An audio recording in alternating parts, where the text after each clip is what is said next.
Hey, everybody, this is DJ Doc. How are you doing? I am so happy to be here with you today. I'm always happy to be with you guys. You know, I love going live and talking with you and giving you good information and things of that nature. How was everyone's week?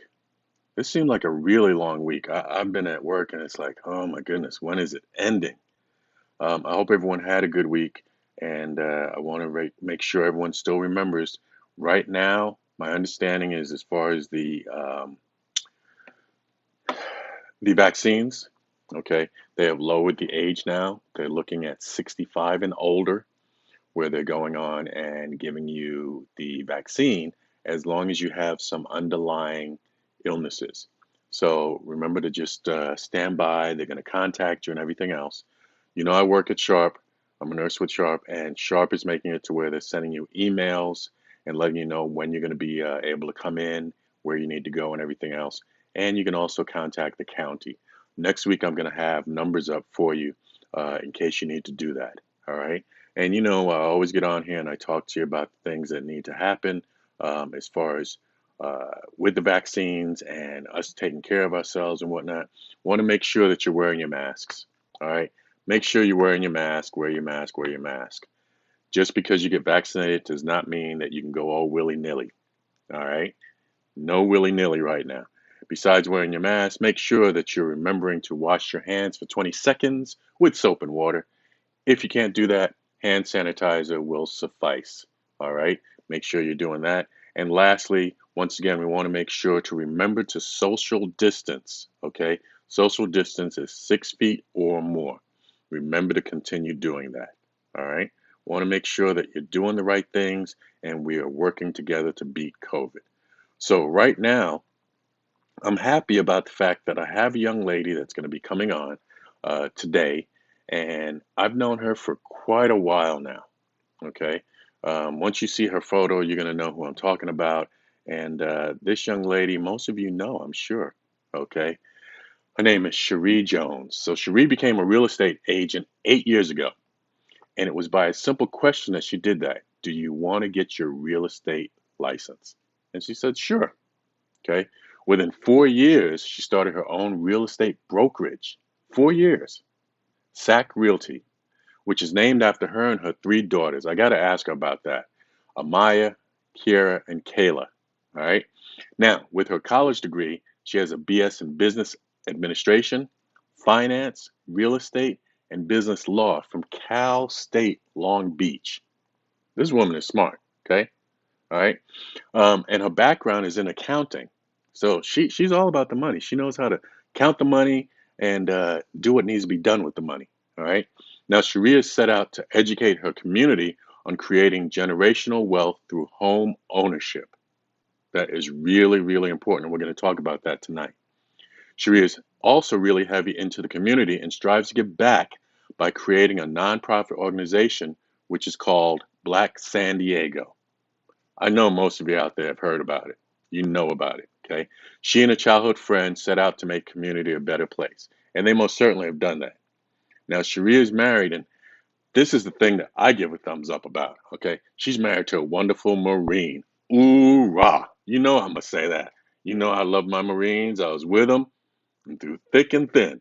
Her husband's name is Jay, and she also says that she has two bonus kids, making them the modern day Brady Bunch. Okay, I just know I'm not going to be Alice. I'm just putting that out there right now. I'm not going to be Alice. I want everyone to help me welcome to the show Miss Sheri Jones. Hey, Sheri, how are you? Good. Hi. Thank you for having me. I'm excited to be here. Oh, most definitely. And I'm so glad you're here as well. You know, one of the things that I like is the fact that we go back a ways. We know Yes. each other for a long time, I think a like long five time. years now. It, yeah, I want to think it's been about that. Yeah. Is that how long Black San Diego's been around? Yes. Okay, all right. So yeah, it's been about 5 years. I want to think I've seen you at some other things before then, Oh, but 5 years. It's been a long good. time. Been a long time. And the one thing I love is I always get on here. It's so funny. I always talk to everybody about the fact I love to see how they've grown, you know. And you've done tremendous. Not only are you a wonderful, educated black woman, but you are a mother, a wife, and a business owner. Yes. Okay.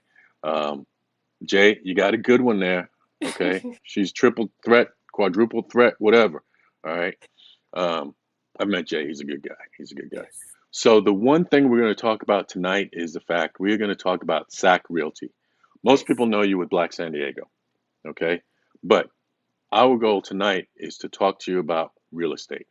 Now, the question I had is when they asked you that question, what was going through your mind that you were just, boom, yeah, sure. Well, I actually worked at a property management company. I was the accounting director. So I was managing all the money. And I actually have, because of my degree, I took some real estate classes, but in college, I didn't like real estate. And I thought, like, why are they making me take these classes? But my boss, he actually had the same degree as me. And he said, oh, I think you should get your real estate license because I'm going to start a real estate company. And I said, Mm, sure, why not? I'll do it. okay, okay. And so that's kind of how it got started. And at that time, I kind of got lucky because as long as you had a bachelor's degree, you could actually get your broker's license. And so I Ah, went from straight broker. I've never been an agent. I've always been a broker. So yeah, so here I am.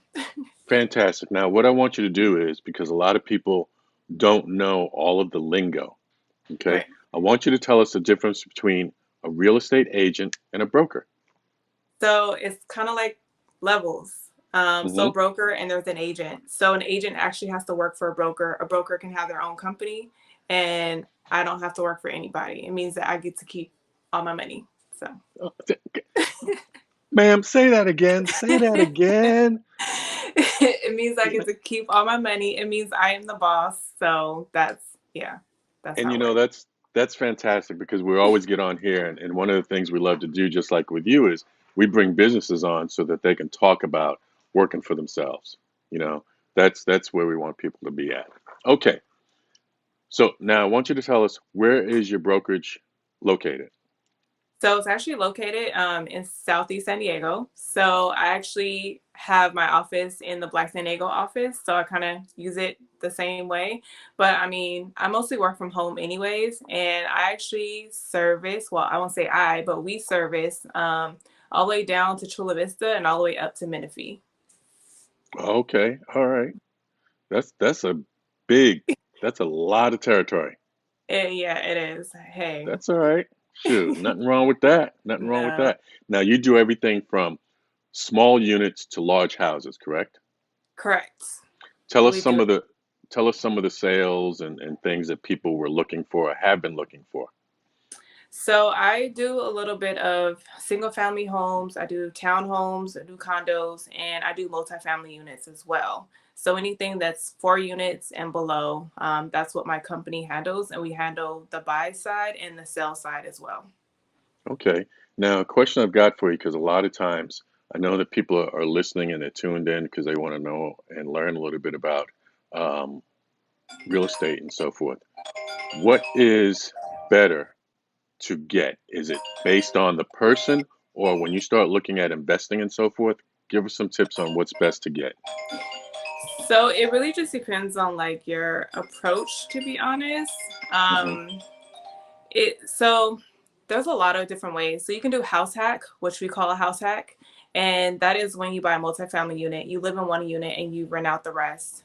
So there's Okay. ways to do that, or you can start small and get a condo or townhome, live in it for a year or two, and then you can turn around and rent it out. Hmm. So there's a lot of different ways to invest. Or you can buy a vacation home. I know some people are starting to go to Big Bear and do things like that. So it really just depends on the approach and how you're gonna approach it, and it's like really what your end goal is too. And a lot of times, like when I bought my first home, I was like in my 20s, and I lived in it for 2 years, no upgrades, no nothing. And then I sold it and made like 80K off of it.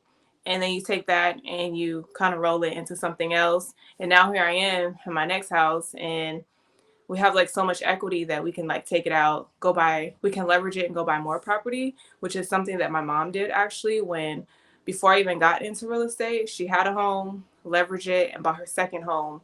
And now she's actually living in that second home, and she sold her first home. So Now, I want to make a point, and correct me if I'm wrong. When you say that you have a lot of equity, and you take it out to leverage it by buying another home, Hmm. that's what should be done versus taking it out and buying cars and, losing your mind, just spending, spending, spending, right? Right. Because Exactly. I know you talked about generational wealth, and that is one of the ways to do the generational wealth. Right, exactly. Okay. So, like I said, like leveraging, you can take your equity out, and equity is basically the value over what you actually own the property.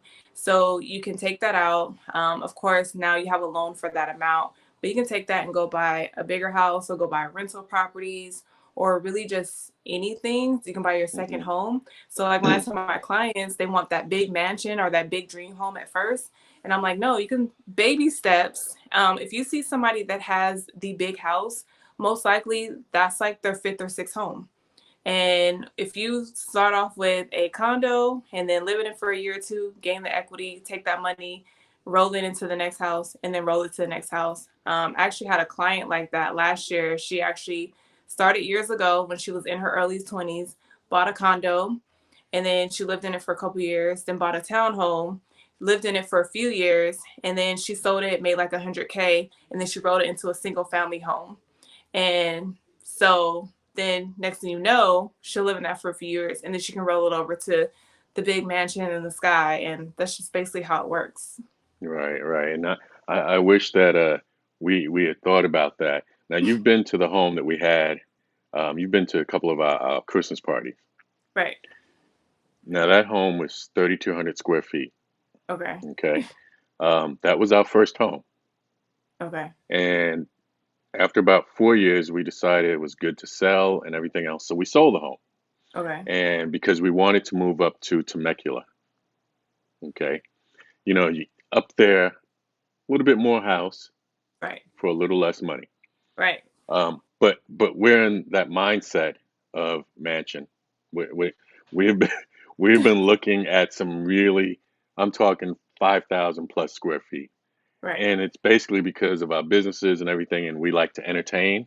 So you saw how we did it at the other Yeah. house. Yeah, our baby steps have been like giant prints, giant prints. Um, but yeah, we're doing it smartly. Let me say that we're doing it Okay. smartly. And now we're down in East Lake, and my idea is to stay down in East Lake. I love it Okay. down here. I'm Okay. not trying to move anymore. Don't tell Lori that. I'm telling. See, y'all sticking together. You see me looking for, trying to make sure she don't creep up and be like, what?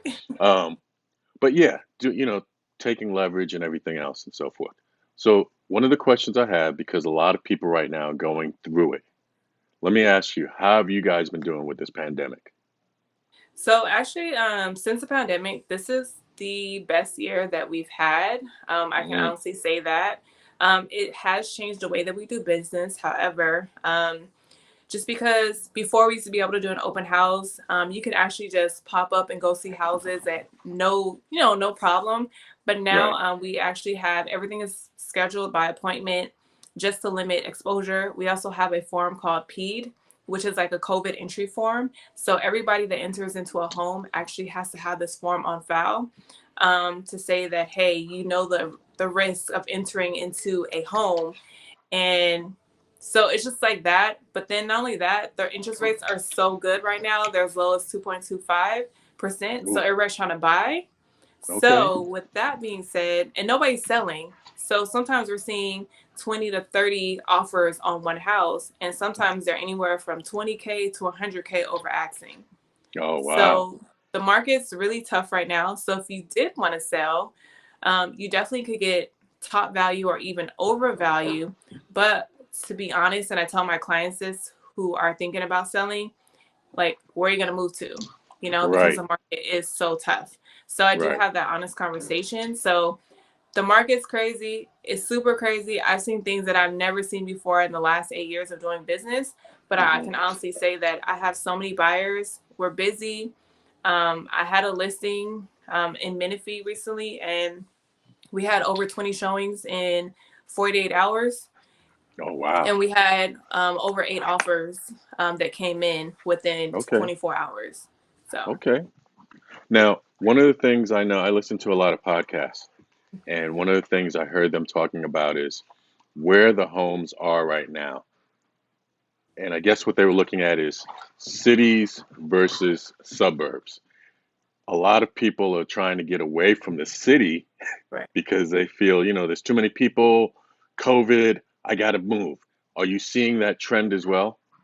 Right. So actually people, because everybody's working remotely right now, so we're Hmm. seeing a lot of people in San Francisco actually move down here because Oh, you figure they're making really good money in San Francisco. Their money, but San Francisco is expensive. Like we think San Diego's expensive. Like try moving to San Francisco. hmm. So you figure you can take your six-figure salary in San Francisco and come out here and buy a house. So they're the ones that are overbidding and willing to come up and pay 100K in cash over pricing over appraisal value. And so we're seeing a lot more people just kind of come down here and they can work Okay. remotely. So it works. That makes sense. That makes sense. Now, one of the things I wanted to ask was with people in homes already that have mortgages and whatnot, I know that there's been all sorts of issues, people not working, having a hard time working as far as still going to work. People have been laid off, some have been fired, and so forth. I know that they've talked about the moratorium. If you can, explain a little bit about what that really means. Right. So actually, when Trump was still in office, they did this thing where you have forbearance and they were giving people 3 months. And what that 3 months is that you have 3 months of not paying any mortgage at all. Okay. And but at the end of that 3 months, you owe the whole amount that you haven't paid. But if you're Ooh, not working, how can you come up with, let's say, $10,000 because your mortgage is, over $3,000 a month? Well, actually, this week they actually just extended it through June, so they're giving okay. people even more time to be able to figure out what it is they're going to do. And I can only imagine is that they're probably going to extend it again, just because it's going to be a lot of people that are out of homes. But so for them to extend it until June, and then there's no for you can't foreclose on anybody at this Right. point. So really, that's kind of like what we're seeing right now. But I know people are waiting for the market to crash and waiting for all these homes to go on foreclosure because, like you said, they haven't been working in maybe a year. But to Right. be honest, if I was in that situation, I would probably just sell my house and get top value and maybe go rent or do something else and take my money and run, basically. So that's why I Okay. tell people, like, do I know what the market's going to do? No, I don't have a crystal ball. I don't know. But what I do say is that there's so many things in place right now that I just don't see a whole lot of foreclosures going on. And you're definitely not going to be able to, and if we do see that, you're definitely not going to be able to get a house for like 200K out here. It's just not going to happen. Right. And the big thing as well is, you know, I know that there's a few people that are owners right now, and starting when all this really kicked in, like around March of 2020, they started having problems with work and not paying their mortgages and so forth. If they're running this out till June, does that mean that they're looking at almost a year and a few months that they have to pay all of that at once? So it really just depends on the lender. I know that they're trying to do things where maybe they place it on the back of your loan. Um, Right. So it really just depends on the lender. It really depends on what your agreement is. But a lot of times the forbearance, because I mean, me and my husband looked into the forbearance too. Like, oh, that's 3 months. I mean, we didn't. Unfortunately, we didn't lose our jobs, but we're like, oh, that's 3 months of not having to pay. Like, why not? And once we looked into it, like we still got to pay, like right now, Right. instead of them just replacing on the end. So that's why it's like we really don't know what's going to happen, and it's really going to come down to June where it's going to be at the last minute, like, hey, this is what we're going to do, or hey, let's just go ahead and place it on the back end of the loan. So that way, you just have to pay it later. But people normally don't hold their house for 30 years. So, Right. And I know that because I know that there's all types of different loans out there. right, We're VA, I'm retired, so we have the VA. I know that I thought I had heard that with VA and is it FHA? I believe they were saying that the federal government really has control over that. And a lot of individuals that I know that had their VA were told it was going to be put on the back end. right. There was no ifs, ands, or buts. And like you Okay. said, though, it's almost a whole year that they won't have to pay. And if Right. it goes on the back end, that's a good thing. Hmm. You Yeah. just Okay. take your money and run. That's Take, how I look I, at it. I love what she says. Take your money and run.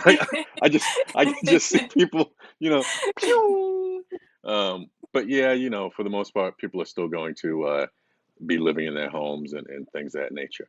Right. Now, as far as renters, is that about the same thing? Because I know we're renting, and the same thing for myself and, excuse me, Lori. We're both nurses, so we've been essential and working. No time off for us. Um, Right. we've been working, so we're paying our rent and so forth. Um, the big thing, do you say that the renters, do they have anything that's working in their favor as well? Right. So actually before like all this happened, I mean California is a really tenant friendly state anyways. I mean tenants can literally get away from with murder and be okay. But so before that it was they really changed the rental laws anyways that you couldn't really like ask give somebody notice to move unless if they were there for a certain amount of time, I believe it's like 12 months, then you actually had to pay for them to move to relocate. So then you Oh, have COVID. You're right, so then you have COVID that comes into play, and now it's a matter of you can't evict them, especially for hmm, non-payment. So then on the flip side of that, you have the landlords who are like, wait a minute, like this is how I make my money, this is how I live. So right. that's just been extended to where they can go all this time without having to pay any rent and not being evicted at all. So, Okay. All right. Didn't know that. You just gave some knowledge I didn't know. I yeah, didn't know. Um, but the big thing we looked at is we want to pay because we don't want nothing coming back. And right. somebody saying, hey, you know, Yeah, because being homeless right now is very, very hard. That would be very difficult. So, right. okay, all right, that's fantastic. Now, I want you to tell me a little bit about when you're talking about a legacy. I want you to explain why and how people should use real estate to do that. Because one of the things I see a lot of is where individuals wind up, their parents have owned a home, parents have passed now. First thing they're looking at is, oh, I'm selling the house and money. Is it smart to do that, or is it smarter to keep the house in the family and use it for legacy? I definitely say keep the house. I always say like stop selling your grandma's house. Like just Yeah. stop, because you got to think about it. Like you got my generation is kind of like we're struggling to buy homes. We want to buy a home, but imagine if your grandmother had a house. Now you have a house, or you can, and then Hmm. you can keep the house and leverage that house to buy the next house, like we said.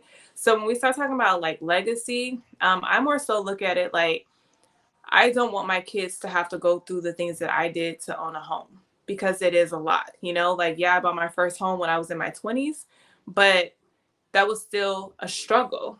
And Hmm. whereas if something was passed down to me, it didn't have to be a struggle. Right. And it's like, what are you passing down? Like, you're passing down debt, you're passing down like GoFundMe accounts. I feel like if you have a house, like property is just so it's just you can leverage, like it's just power at this point. Coming Hmm. from property management and really just doing a lot of rentals. The company that I used to work for, we actually used to do a lot of rentals, and my company actually did everything. So I managed all the financials. I saw a lot of money that came through. Unfortunately, none of my clients in my portfolio were Black, and Hmm. the money that I was giving them, I was wiring them anywhere from $5,000 to $200,000 a month, just because their portfolio was based off of that.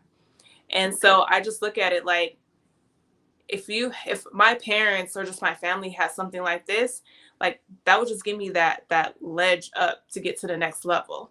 So for me, it's just like I want to be able to set that foundation so that when my kids have that, and my mom has already kind of started that. She actually has a property. It's actually going to be left to like my girls. The mortgage is so cheap on it that my girls are already going to kind of have that ledge up when it's that time. And Hmm. then we're already making smart moves with investing in property that my kids aren't going to have the same struggle that I have or any of my friends are having as well.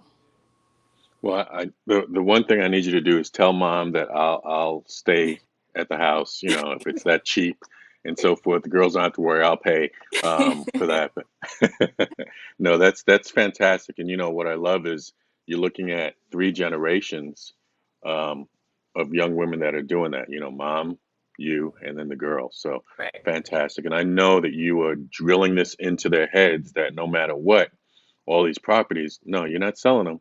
So, You're going to yeah. use them wisely. Wisely. That's fantastic. Um, one question I do have, because we've been talking about this, properties outside of California. Right. Okay. Um, I'm from New York. Lloyd's from Chicago. Hmm. One of the things that we've talked about is, we do not, we were talking with friends Valentine's night at dinner, and we were saying, hey, would you move out of California and, go live with somewhere else? And both Laura and I were like, "Oh no, everything we want is here. Everything you could want is here in San Diego. One, because there's no snow, but I don't want that. You know, so I'm feeling for all those. But the whole thing I'm looking at is, I said, well, let's do this. Why don't we get a condo in Chicago? Get a condo in New York. Now, I really would like a loft in New York, but Nice. I thought I was going to graduate high school and get me a loft in Manhattan. Until I Yeah. saw the prices. That was so long ago. Even then, I was like, "What?" Um, Right. but getting property outside of California is the same as if you have property here, correct? Correct. It is. Okay. It is. You definitely have whatever state you decide to go to. You just have to check like their taxes, their property taxes, and just even like the tax rate as far as like owning property. Because I know that if you own property in California, but let's say you live in Texas, California tax you 8% on that. So Mm, you definitely have to check other states to see if they have something that's the same. But I mean, I see people all the time that are doing it just because your money goes further other places, and it's really right. hard to invest in California just because it is so expensive. So I definitely would say get a mentor if you're trying to like take that route, or just somebody that's embedded in that community or that neighborhood that you want to buy in, so that way you Hmm. know exactly what you're getting yourself into. And then also I recommend getting a property management company, so that way they can vet any tenants that you get. Okay. You definitely Oh, want to make sure. no, no, uh, no, no. See, this where I'm a little different. I don't want no one living in my place. That's for us okay, so when you we just want like a vacation. vacation home. That's so when we vacation, Okay, then and I that's know, different. I know Lori's been like, well, we can rent it out. I don't know if I want somebody being there Yeah. because we travel so much, and if we all of a sudden, there's been times middle of the night, I'm like, hey, let's head down to Mexico. Let's go to Mazatlan, Right. Cabo. When we went up to Chicago one time, it was on a whim. So I really can't have somebody in there because I don't want to knock on the door at 11 And at be night and like, say, hey, I "Hey, want to stay here. yeah, this is our place. Y'all gonna have to find Well, how somewhere about for the next few Airbnb nights." though? Oh no, that's even No. okay. All right. I know that that's a good investment for people and everything else. I'm just not one to have others You people just staying in my place and okay. so forth. But I get you. And Right. go ahead, like you were saying, property manager would take care of that place for you. Yes, just to like Okay. be safe. I've just seen so many different things, and they even have Airbnb managers as well. So it's Hmm. not really like a property management company, but it is a company that can definitely manage your Airbnb, like the clean outs and the move-ins, and just like any the coming and going of Airbnb. So I Right. mean, that's just definitely the way to go. And I always tell people too, like if you actually do the numbers, you probably can make more money in Airbnb than you can doing a monthly rent lease. Yeah, I know, I know. With our business, we with the travel, we're travel agents Right. and so forth, and I know that, and I've thought about it, and we probably will because I'm not about leaving money on the table. Right. So eventually, I'm gonna come around and be like, oh yeah, let's Airbnb it and whatever. I know that the one that we want to get up in LA because Laurie is an actor and so is my daughter. When things open back up, what we usually do is we stay at a hotel. If Okay. she goes up and she wants to stay overnight, just get her a hotel room and everything. But we did talk about getting a condo up there, so if she has to go up, and we wouldn't do anything with that because she can go up two, three, four times a week. So I wanted to. I think when I thought about leaving that open, I thought about leaving everything open. So it's it's it's ready whenever we want. But yeah, I understand that. I understand what you're saying. Okay, well, that's fantastic. I want you to leave everybody with something regarding real estate that will make them think on investing. Ooh. So, definitely don't be scared. Like just do it. Find a really good realtor, find a good lender. I think a lot of times people go into real estate as the American dream, but really Yeah. I feel like it's definitely an investment. Look at real estate as an investment and really just thinking about it as like a way to retirement and maybe even retirement early. And there's just so many strategizes that you can do to kind of get to that point. And I've seen Hmm. so much money like coming through real estate. So definitely don't be scared to approach real estate and get it done. I mean, you can't, all the money you're paying in rent, you can't really, you know, do anything with it. It's Yeah. just paying somebody else's mortgage. So, Correct. Correct. What I what I love is I love my CPA because with us having our businesses and so forth, um, he he finds us money all over the place. oh, yeah. And I love that. So, but yeah, having a home, you can't beat that at all. I'm going to put up information so that people can see how to reach you. All right. Yeah. Sheri Jones, broker owner. Okay. SAC Realty. The work cell is 619-607-2439. Her email, Sheri at sacrealty.com. You can find her on Facebook, SAC Realty. On IG, I love Shea, and of course, LinkedIn. So make sure that you contact her if you are trying to purchase or sell your home. Like she told you, she's all the way down in Chula Vista, all the way up to Menifee, so she can help you with that. She can help you with that. Sharia, I want to say thank you for being here with us. Um, Thank you. I'm so glad that we were able to talk and get some information into the hands of our viewers. And you gave me some information as well. Now I gotta let people stay in my place. Thanks. Yeah. Um, but you keep doing what you're doing, and I'm glad business has been great. Thank Okay. you. Yes, All thank right. you. We'll talk to you later. Okay. All Bye. right. Bye. Hey, y'all. One of the things that I love is being able to bring people on and let them let them show us the things that they do, as well as give us some information that can be utilized. She gave some really good information there. I hope you were paying a lot of attention to it. And it's a tough time now for everybody, for those that own homes, for those that are renting, for the landlords. It's tough all the way around. So, I want to wish everybody to be safe, and we'll see you next week. All right. Peace.